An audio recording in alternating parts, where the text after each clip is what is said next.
Okay, good evening everybody.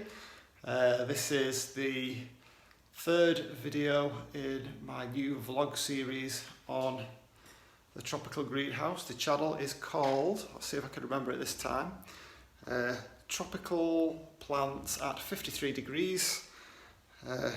You'd think I could remember it, perhaps that wasn't the most sensible name, a bit of a mouthful, but it is what it is. That's what we're going to be looking at, tropical plants, tropical greenhouse at 53 degrees north latitude. I will have a look to see what other cities there are, but perhaps if you are familiar with some UK cities, Liverpool and Manchester are the ones that most people tend to know. So it's about that kind of latitude. I'll have a look at what it is in across the rest of the world. So this is my nighttime routine. Nighttime ritual in the tropical greenhouse. Now at the moment, the weather, I've just been driving through some rather moody fog, and the temperature is about 6 degrees out here. So I'm going to take you with me on a journey, so I'll have to flip you around so you can see. How do I do that? Let's just have a look. Flip. Wait a minute, there must be a way to do this. I can't see.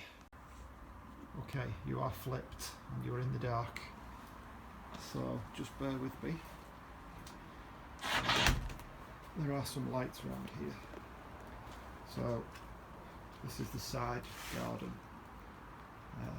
Perhaps if you look up, can you see anything? No, you see I've not got one of those fancy new night sight cameras.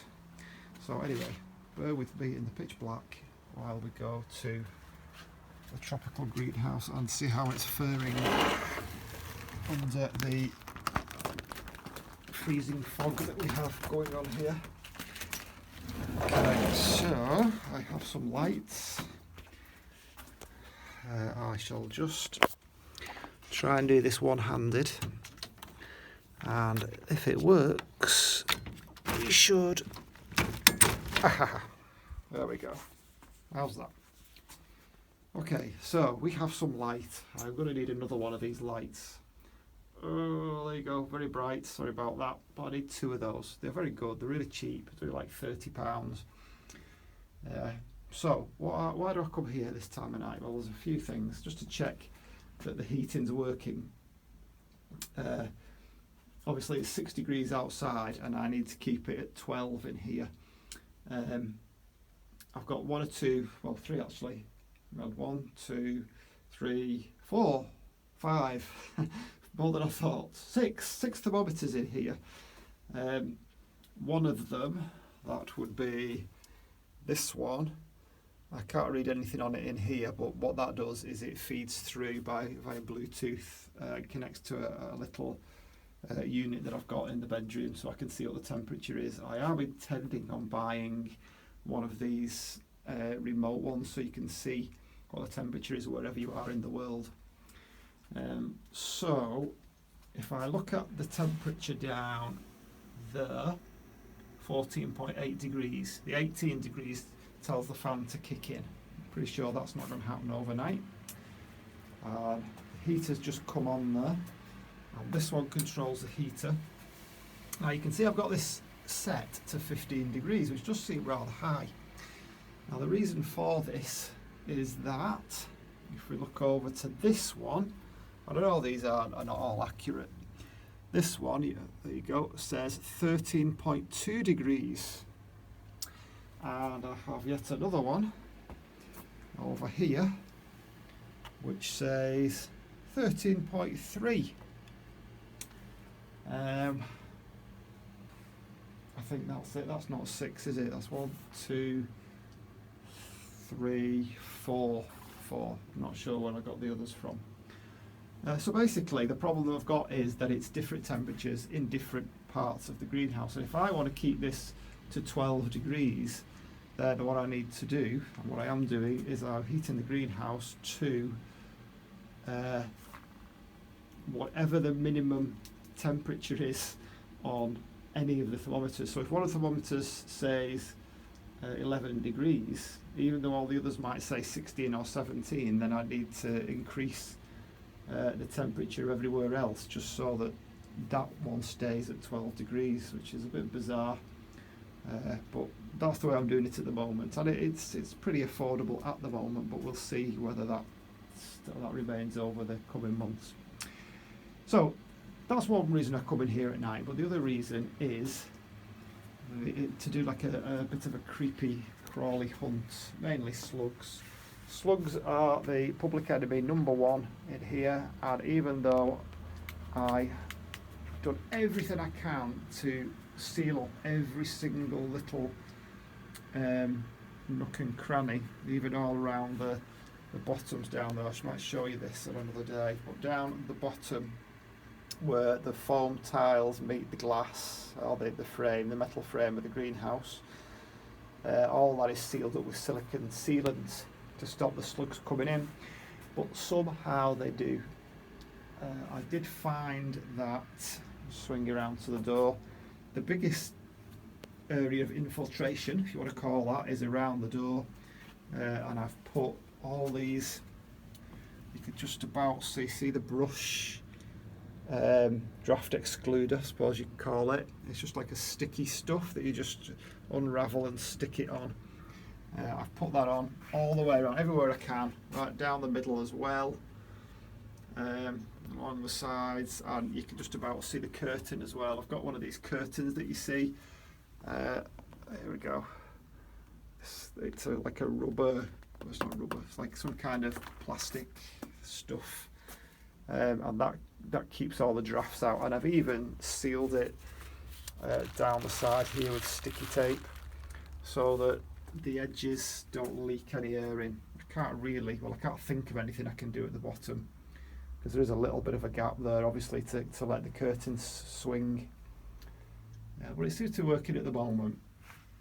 So what I've really brought you in here to show you is how I search for slugs, because the blighters do still get in. I think actually they're very often in pots, because a lot of these pots have been outside, and even though any pots that I bring into the greenhouse, I soak them in water. I dunk them in like a bucket of water for 20 minutes, and it really does work. The slugs float to the surface, they don't want to drown, as do any other creepy crawlies, but I often wonder whether if they do lay eggs, and they have laid eggs in the soil, whether those eggs survive that dunking, because I have caught little tiny mini slugs, and of course we don't want slugs in the greenhouse. So what I do anyway, I've got a little torch here, and what I do is I go around and I search and hunt for slugs.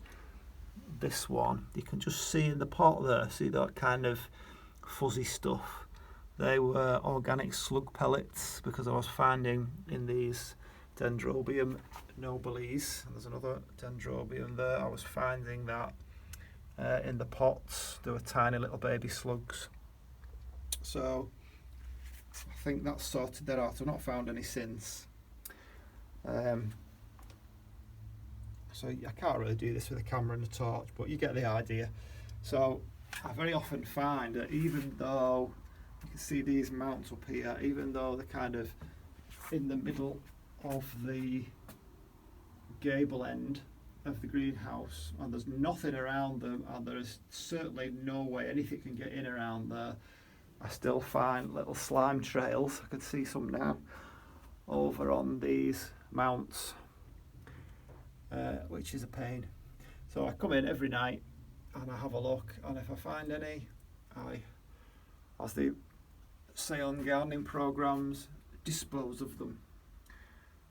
To be honest, I have a neat little trick with a trowel, and I'll lob them as far as I possibly can over in the neighbour's garden. Or to be honest, it is a farm, so they probably aren't really that concerned. So yeah, that's what I do every night, every single night, without fail, just to make sure everything's working right. And I quite enjoy it, to be honest. It's a nice little walk out to the greenhouse at night, and it's lovely, especially when it's cold like this. It's nice to come somewhere and dream of sunnier, more tropical climates. That plum area is worrying me. I don't like those yellow leaves at all. I need some sunshine to brighten things up. But that's lovely. Look at that. That's a brassica orchid, first one I've ever had, and I'm enjoying those orange blooms. I will show you around these things at some point. That is Dendrobium sotoanum. Got a zygopetalum there, but we'll go through these things as I say. So yeah, that's what happens. So if you find yourself with a tropical greenhouse in the middle of a northern climate, then this is what you will have to do every night if you don't want all your things to be munched, all your expensive plants and hard work and effort to be wasted in one night. So that's it, and hopefully I shall see you on the next one. And the next one I'm planning on doing is I'm going to do a deep dive into the insulation of the greenhouse. So how I insulate it, what I do about the floor, how I stop the slugs getting in. Talk about the heaters. I've got these strip heaters over here, a couple of strip heaters. I've got the main one there down at the bottom, and how I keep the vents. There's a lot of big vents in this greenhouse. How I keep them covered. There doesn't seem a lot to talk about on the face of it, but I think I've got a few things to say, and hopefully if anybody's watching that could think of anything else that I can do, I would love to hear about it, because we all want to save a bit of money, don't we? So yeah, that's it. Thanks for watching, and don't forget to like and subscribe. I must think of another way of saying that, something a little less predictable. There's no way of saying it though, is there? You just got to say it. So there you go, like and subscribe, and I shall see you on the next one. Bye.